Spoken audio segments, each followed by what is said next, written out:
Hello, welcome to Legal Action. My name is David Siegel. Thanks for joining us. Today, I'm joined with my co-host, Jesse Barrientes. Jesse, how are you, sir? I'm doing great, Dave. How about yourself? I'm doing fantastic. Great. Well, we're going to be talking about real estate. It's that time of the year again when the houses come on the market in full force, and the realtors get busy, and the buyers get hungry, and the sellers get hopeful. So let's jump right in and talk about real estate. Where do we start? We have to start with a contract, no? You got to start with the contract. I mean, obviously, you're going to have your realtor. The seller generally has a real estate agent of his or her own, and so do the buyers. And so you really want to have your own real estate agent. Now, sometimes, and there's a provision in your listing agreement or your agreement with your realtor where they call it dual agency, basically saying that they represent both sides.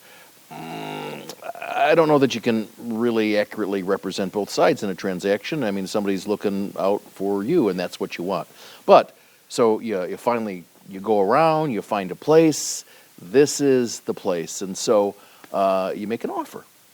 And that In writing. In writing, and that requires a contract. Now, they just switched over to a new contract. Now, there's a lot of boilerplate terms that are very important in any real estate transaction. And so the new one they have, the old one, this is the multi-board residential real estate contract. They had the old one, which is 6.1, and they had other ones before that. And what happens is they continue to update it to accommodate most of the changes that some of the attorneys incorporate, so we don't have to do some of the extra stuff that normally you would have to put to incorporate in that now. So they're trying to ameliorate some of the issues that come up. So now we're up to 7.0. 7.0, that's correct. And it's a pretty lengthy, I mean, if you look at it, the font's pretty small. It's about 13 pages long, but it covers with a lot of multiple everything. Parts on the inside that have to be initialed. That's and correct. Information filled in. So it's not just a simple contract with a price and you sign at the end. It's chock full throughout where things have to happen. That's correct. And again, you want to be able to have your realtor help you, and that the realtor is the one who's going to fill the stuff, who's going to explain everything to you. I've done some real estate transactions where it was for sale by owner, and so, of course, representing the seller, we prepare the contract. It makes it a little more difficult because that's an extra step that, as an attorney, we really don't necessarily do. But that's what we have come to accept here. And now, when you have somebody making an offer, you have your realtor help you out here, and it goes in all kinds of things. Obviously, the parties. Who are the parties? What's the property? Place for the PIN number. What is the stuff that's coming with the property? Anything that's attached, or maybe there's some other stuff that is not necessarily attached, and there's a whole bunch of check marks to be able to include those kind of things in it. One of the changes they had from the old contract to the new one is the designation for what type of property it is. And when you look at it, and that's important because it could be a single family attached, single family detached, or a multi-unit, single family attached. Why was that important when they had the PIN number on the prior contract as well?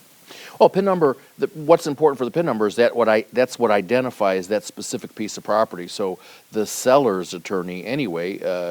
Right, but doesn't the person know they're putting an offer on a single-family home or a town home or a vacant lot? They do, but for the attorney's purposes, the first thing you do when you look at it is go through and you look at some dates there, and that's one of the other things. So one of the things is, hey, so if you know what you're dealing with, either a condo or you're dealing with a home. And this also says multi-unit. This really isn't probably the contract you want to use for multi-unit, but at least, at first glance now, your attorney gets an idea of kind of what it is that we're looking at. So that's kind of one of those changes that they have. The contract obviously talks about the purchase price and the earnest money. What section is the purchase price? What section is your purchase price? It's a paragraph in the new contract is the paragraph 4, and then talks about credit for closing, the earnest money, and everything else. There's been some kind of a move in terms of earnest money. It's a little complicated because let's talk about that. That's the down payment that you're going to submit with your offer. Correct. Which basically shows the seller that you're serious. Yes, but does that necessarily mean you're more serious if you put more down? Because until there's a deal, that's a refundable payment anyway. Yes, mostly. It depends on what happens in the contract, and we'll talk about that. But the more money you put down, generally, hey, it shows that hey you're serious because hey, some of that possibly could be forfeited. Generally, your broker will put the money; they'll hang on to the earnest money, and they'll put it in escrow, and they have another agreement with that. Sometimes I've run into a few places where they don't accept it.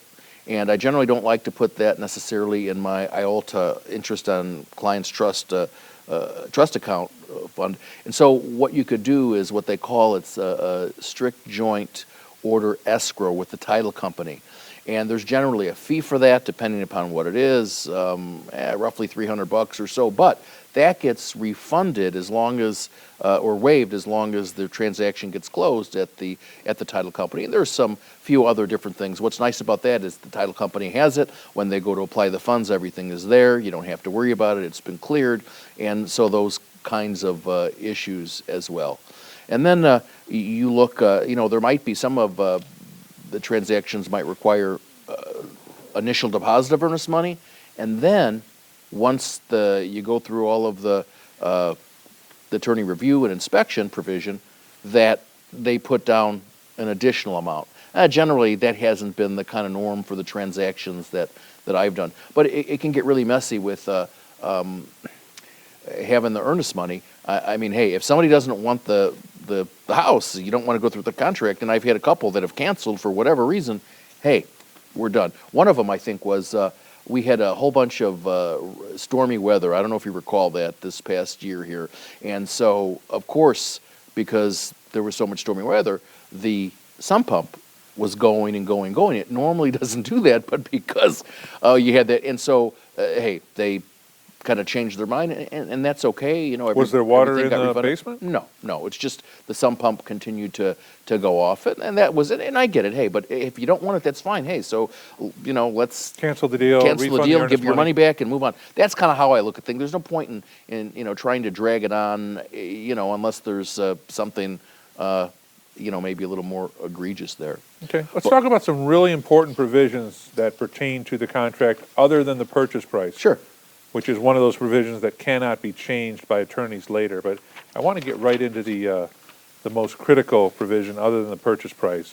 Well, if you blow this provision, you're stuck. Right, there's a couple Talk about things. There is obviously, when your closing date is, and generally the realtor will make it at least 30, 45, or even 60 days out. It just depends on if you're pre-approved or anything else. But there's the provision for the attorney review and the inspection provisions.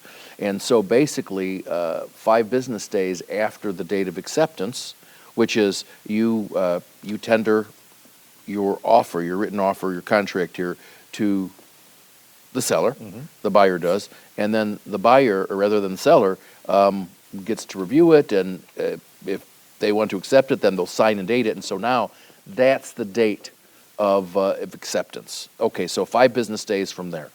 So the attorney can approve the contract, disapprove the contract, can make suggested revisions, or which in effect is a counter offer, correct? Right. And if you look under that paragraph here, let's see, we're going to the attorney review provision here. It's paragraph 10. You have 3: approve the contract, disapprove the contract. Okay, and that's not solely based on the purchase price. Or C, propose modifications, accept the purchase price. Which is the most common. Right, and the proposal shall be deemed a counteroffer. All right, and then D, which is just suggesting that you have some changes here. And if you don't specify the sub-paragraph under which you're proceeding, you could be in trouble because it's going to be deemed to be a counteroffer. And so, like you said, counteroffer is, hey, I made an offer. Now you're making a counteroffer. So the initial offer is dead, so I could kill it and say no, and we're done. Right. And why would that happen? That might happen because in the interim, between the time we're requesting different modifications, and we'll talk about that in a minute, hey, the seller could have gotten a higher offer. Remember, real estate, there's nothing like whatever piece of real estate it is. It's unique. And so some people want this piece of real estate. And so that would be a way to, or a reason why somebody would do that. But the modifications could be terms of the contract. One of the things I wanted to talk about is, for example, exemptions, and there's provisions in here for that. For example, somebody has a senior exemption. If the person lived in the property in the last day of the year, okay, because we pay taxes in arrears. So you have those exemptions for your real estate taxes. So you get a proration of that because they're paid in arrears.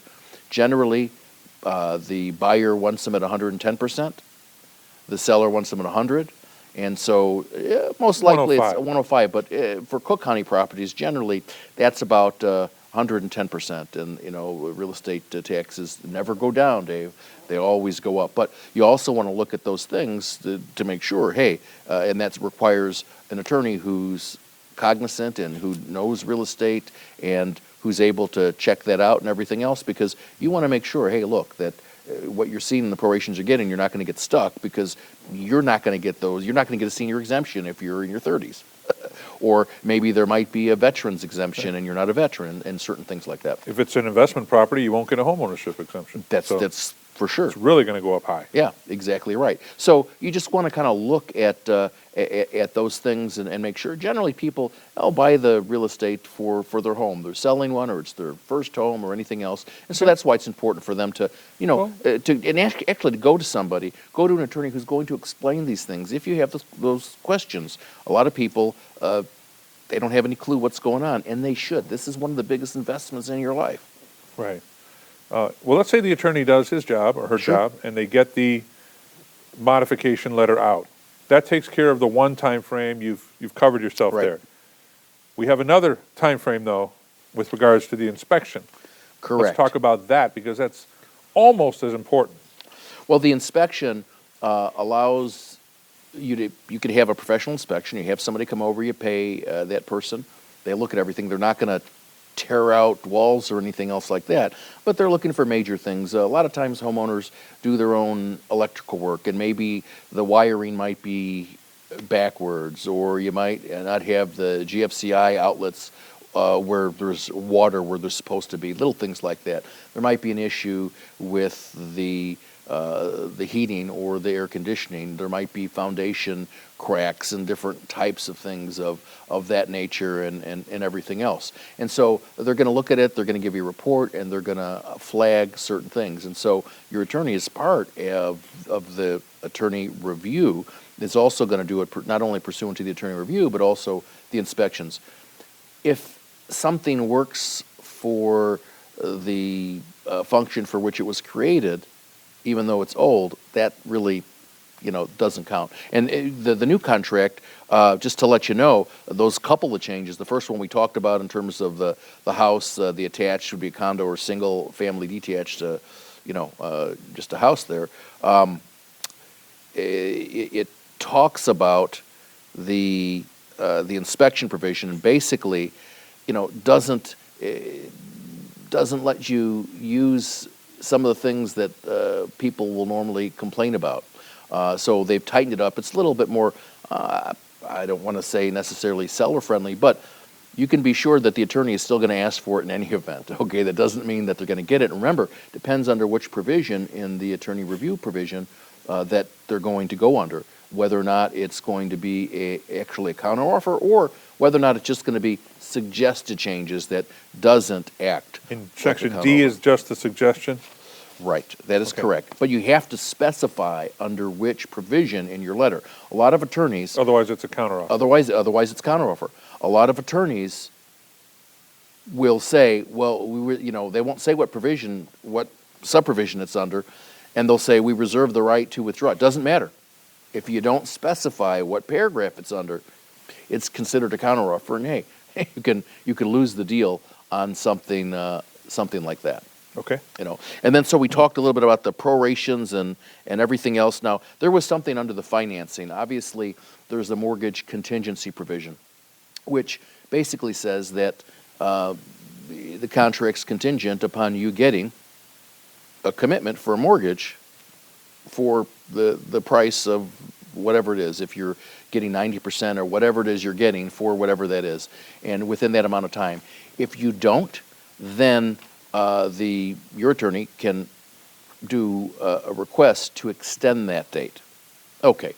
That's one of the things that have changed. There used to be, in the old contract, you used to have to, within a certain amount of time, provide an intent to proceed letter that the buyers would have to give to the sellers or from the lending institution that says that they have given their information, they filed an application for the loan and everything else. And I guess the thinking behind that before was, okay, hey, to make sure that you're not dragging your heels or anything else. But they've done away with that provision. I got to tell you, I've had so many issues with the intent to proceed provision because the lenders wouldn't give it, and I had to do my own. There was just so much ridiculous. I follow the contract. Listen, this is the contract you signed. This is what it is. This is what I'm following.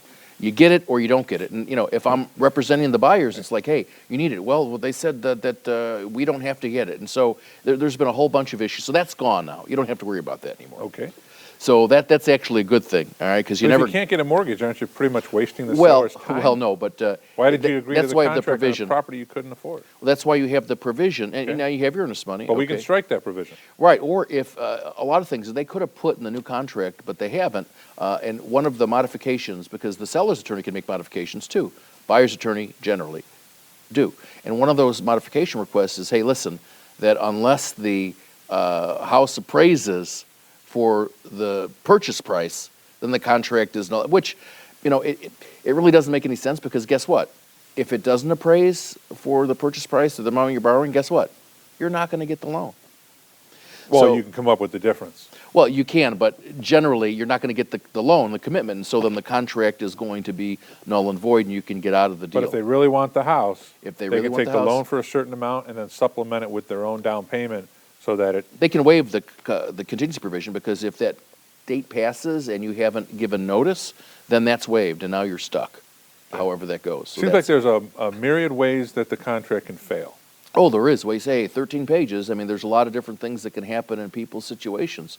Okay, so now you're going through all the other stuff. Now, let's talk about some of the statutory disclosures. Sure. There's Illinois Residential Real Property Disclosure, and that requires you to disclose things about the property. Like this is in addition to the 13 pages. Oh, this is in addition to this, right? Yeah, I want to make that clear. These are additional pages. That's correct. That have to be executed. Oh, yeah. And so basically that's, has lines for you to check an initial and to sign and to date in both parties where, hey, listen, you're aware of certain defects maybe in the foundation. You're aware that you had a flooding issue or problem. You're not required to list it if you've corrected the problem, but guess what? The better course of value or valor always is what? disclose. Is to disclose it because then you've disclosed it. Now, the realtor will tell you probably not to do it. Okay, they want the deal to go through. Hey, everybody wants the deal to go through, but you need to listen to your attorney. But the attorney's not the one who prepares that form. It's your realtor that does it with you. So that's just one of the forms. The other form is a mold disclosure. The other one is radon disclosure. The other is lead-based paint. And that's I think 1978. 78 and before. So right. And now of course after 1978, you don't need to disclose you don't need to do that. Exactly right. So when you kind of look at the other difference between the remember we're talking about the date, the attorney approval. So the last contract, the 6.1, stated that either party could terminate the contract if within 10 days both sides could not come to an agreement. All right, within 10 days. Now this new 7.1 contract says if after the expiration of 10 days. And that's huge. So within or after. So basically, a party could, if they wanted to back out of the contract within that 10 days, they can get out of that, as opposed to after the 10 days. Okay, to do that. This is a small thing. Sometimes you can resurrect a deal depending upon what the issue is. You just have to know and be able to kind of just talk about that. All right, so we talked about the inspection and all that other stuff. Well, let's talk about the inspection if there are some issues that maybe the inspector feels should be corrected. Well, then you request that, hey, either it gets repaired, or you get a credit, but when you list for the repair, you want somebody to repair it. You don't want the homeowner to do it. So we always ask for a licensed and insured contractor. Now, it's really important to communicate with your client because you have to understand which provision it's going under. Because if it's going under the provision where it's just a suggestion, the other side can say, the heck with it, no, and the contract is still valid. If you do it the other way, your clients have to know, listen, you could lose the deal. And Right. they have to understand that. And so you're taking a little bit of a harder line. And so, but then the seller also knows that too. And they may, hey, look, we just want to get it done. So for the sake of a few extra hundred or maybe a couple $1,000, they could either fix it or they could give and extend a credit. Okay, off the price. Off the price to be able to do that. So we talked about the prorations in terms of the taxes, how Real they estate work. taxes. The other thing too, the difference between the contracts, in paragraph 22 of the 7.0 contract, all right, it talks about the sellers having to disclose whether there are improvements on the property which are not included in the most recent tax assessment. Okay, let's talk about that. What's the genesis for this? And I know the answer, but I want to know if you know. Put you on the spot here, Mr. Barrientes. You're putting me on the spot Yes. for this extra assessment. Yes. Well, because guess what's going to happen? If there's an extra assessment, your taxes are going to go up. And that might not cover your 110%. But the problem is this, how as a seller are you going to know if that is what it is? Here's what's happening. The county collector or the treasurer is scrubbing these contracts to see if that seller made improvements to the property without a permit. They are then going back and going after that seller or the buyer for the permit fee. That's what they're looking for here. Read that again. It's paragraph 22. It requires the seller to disclose whether there's improvements to the property which are not included in the most recent tax assessment and whether there are improvements eligible for home improvement exemptions. But it's asking a lot because, again, it's Buyer's on the hook for the permit. right. That It's was difficult, if not not impossible, required by to the know seller. that information for certain. Who knows if the assessor caught that you finished your basement? Okay, and like you said, if they're going after a permit, there you go. And if your answer that there's such an improvement, what next? Then what happens? If I'm aware of something, and a Now lot we of put a people. provision in that the seller's going to be on the hook should the county come back and seek that retribution. A lot of from the people. owner. Well, a lot of people they redo their basement on their own. How is the county? They don't even have enough inspectors. And I'm assuming you're talking about one of our favorite counties. I'm talking places where they didn't pull a permit Yeah. and they made improvements. It's almost impossible for people to know. And if I were to get, as a seller's attorney, if you were to send me that request to say that my client is going to be on the hook for anything else, first, of course, I would talk to my client. Right. And then if they had, we would certainly have to disclose that. But remember I told you, Right. these changes to the contract that you're mentioning, there's about 4 or 5 major ones here, and this is one of them. Right. The reason why this is in there is because buyers of properties have been subject to the permit fee that was not acquired by the seller years back. Well, Dave, it's worse than that. They could require you to demolish whatever that Well, addition. they want the money. They want- Right, but they certainly can. I'm aware of some other things in the western suburbs where they got permits, and even so, it was in a floodplain situation, and there was a lot of litigation on that. But I guess what I'm telling you is there's just no way for somebody, for the assessor to know that. Okay, there's just no way. There's no way that they could ever know, except, okay, hey, Right, but it shouldn't pin it on the new buyer. maybe the buyer, now you come in and you're going to do some home improvements, you're going to do some remodeling, and so now the inspector comes in and says, well, wait a minute, hey, yeah, you got this, but what about this one? And that may or may not be the case. It depends on what county you're in, and it depends on what village you're in. But again, there's just no way to know. But the problem with the contract, the new one, is how are you ever going to navigate that? Because if I got something from the buyer's attorney that said, okay, you're going to be responsible, it's like, sorry, Charlie. No, we're doing the deal and we're done. So that's kind of how that works. Well, the sellers are required to disclose. So Right. it's full If they disclosure know, is if the there's most important disclosure, thing. right, if you're asking for that. So, Yep.